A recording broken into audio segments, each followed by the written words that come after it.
રાજ્ય અને કેન્દ્ર સરકાર દ્વારા ટેકાના ભાવે વિવિધ જણસની ખરીદી કરે છે, ત્યારે ગોંડલ માર્કેટિંગ યાર્ડ ખાતે ગતરોજથી ટેકાના ભાવે તુવેરની ખરીદી શરૂ કરવામાં આવી છે। ખેડૂતોને પોતાના પાકનો પોષણક્ષમ ભાવ મળી રહે તે માટે ટેકાના ભાવે વિવિધ પાકની ખરીદી કરવામાં આવે છે, જેમાં અંદાજે 4500 જેટલા ખેડૂતોએ પોતાનો પાક વહેંચવા રજીસ્ટ્રેશન કર્યું છે। ખેડૂતો પાસેથી પ્રતિમણ 1510 રૂપિયાનો ભાવે ખરીદી કરવામાં આવે છે।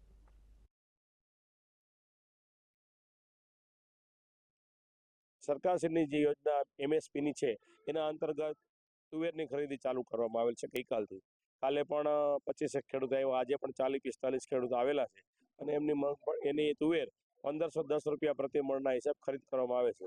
ગોંડલ તાલુકામાં અમારા ધારાસભ્ય શ્રી ગીતાબા જાડેજા, ગણેશભાઈ, અમારા માર્કેટિંગના ચેરમેન અલ્પેશભાઈ, એની આગેવાની નીચે ખેડૂતોને સરસ રીતે કામ થાય એના માટે અમને માર્કેટિંગ યાર્ડમાં જગ્યા પ્રોવાઈડ કરે છે અને અહીંયા ખેડૂતો આવે છે અને 1510 રૂપિયામાં અહીંયા તુવેર સરકાર લે છે। આજે બજારમાં ભાત ખરીદીને કારણે 50-100 રૂપિયા બજારમાં પણ ઉછાળો આવ્યો। બજારમાં પણ અત્યારે 1400, 1450, 1500 સુધી જાય છે તુવેર ખરીદી। એટલે